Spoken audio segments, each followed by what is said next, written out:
Good afternoon, stakeholders and board members. My name is Destiny Woods. I'm a biomedical engineer here at Quizzard Corp, and I want to thank you all for allowing me some of your time to explain the most recent project I've been working on.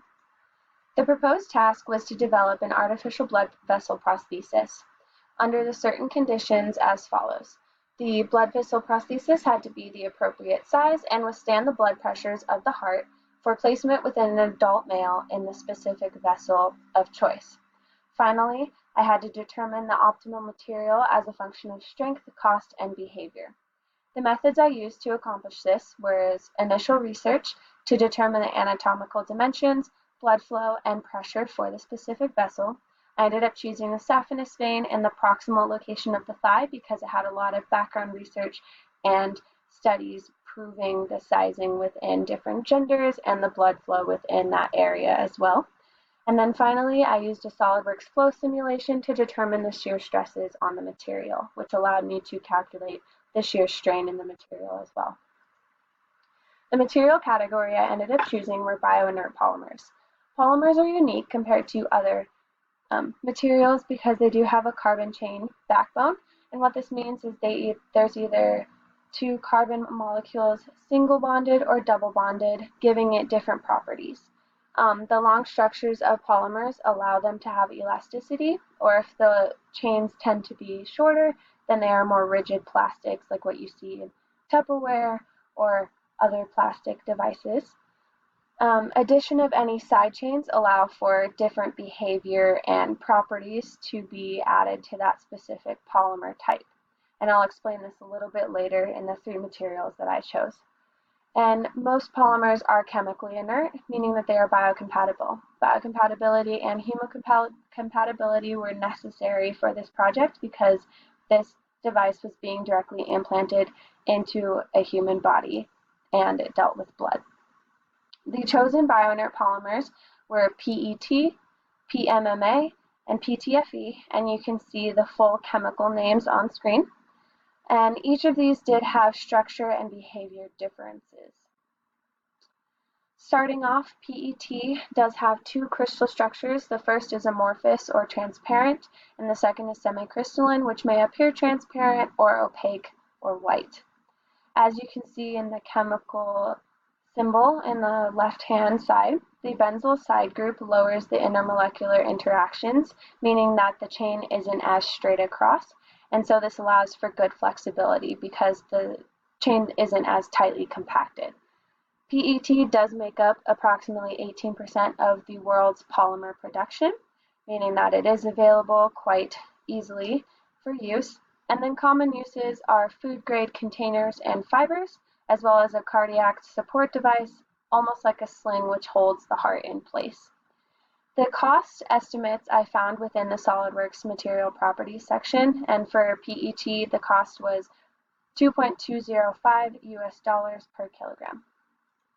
Next was PMMA. PMMA is excellent in its chemical resistivity, being highly compatible even in its pure form, which is quite rare for some materials. As you can see, this does take on a different chemical structure. Common uses for PMMA, because it can be more tightly compacted, is bone cement for prosthesis fixation. However, because it is a polymer, it does provide that elastic zone to absorb forces within the spacing between the bone and the prosthetic. However, PMMA was chosen as, or was ruled out as an option quite early on because it is typically liquid during application as a bone cement and then solidifies with time, meaning that it solidifies to a strong, hard plastic at room temperature. So within the body, this could pose some problems because I was trying to design for a dynamic blood vessel and I needed something that was less rigid. The cost for this, according to SOLIDWORKS, was $2.82 per kilogram. Finally, PTFE was different than the original two because it cannot be cross-linked, meaning that it's always going to be less rigid and it only melts rather than burns because the structure is so loose. Additionally, with further testing, studies showed that there was a no break result from flexural strength, meaning that under bending, stretching, twisting, this polymer did not break, which is necessary for a non-static blood vessel, meaning that it can move and bend and twist as the organic blood vessels do inside the body, giving it a long-term durability for use. It is also a non-wettable material, meaning it is resistant to water and oil, which gives it the property of being more resistant to thrombosis or blood clots, which is also essential for an artificial blood vessel. However, out of the three, this was the most costly at $15.83 per kilogram.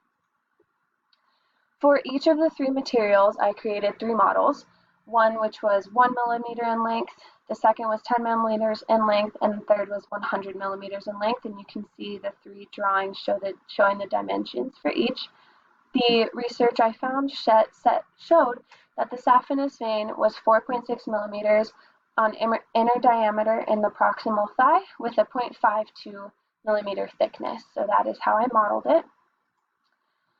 For each of the materials, I also did flow simulations for each of the lengths, resulting in 9 total flow simulations. For PET, these are the results. Throughout each of the materials, I did see the same type of pattern where there was a higher stress at the opening or the inlet and then a lower stress at the exit. Again, the same type of pattern is seen with PMMA and again with PTFE, with all of them showing quite similar results in terms of numbers. And I did all of my stresses in millimeters of mercury. These are the numerical results of the flow simulations.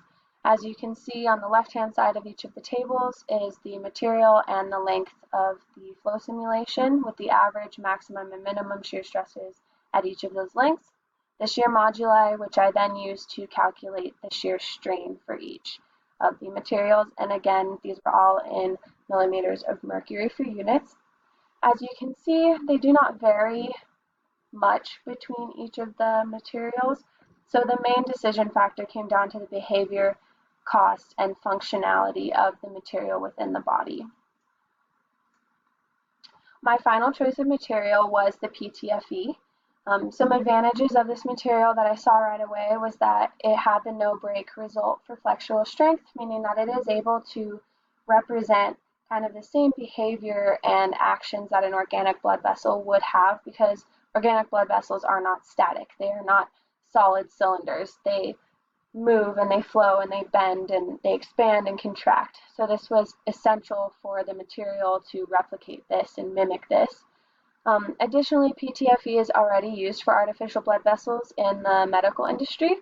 And while this may seem like a reason to look for a different material, I believe that this opens opportunities for expansion of research into this material and seeing how the chemical structure can be altered to change its properties. Again, as I mentioned, it is resistant to thrombosis, which is a really big factor that is being dealt with our artificial blood vessels, because if you're causing blood clots, you're causing more damage to the patient than good. And then finally, this was the one of the three that was not hard at room temperature. PMMA and PET are used in their natural forms as hard plastics. So that means that extra work would need to be done for them to remain less rigid and bendable at room temperature for insertion into a body. And the one disadvantage that I did find is that the expense of PTFE is almost 8 times higher at $15 per kilogram versus around $2.5 per kilogram.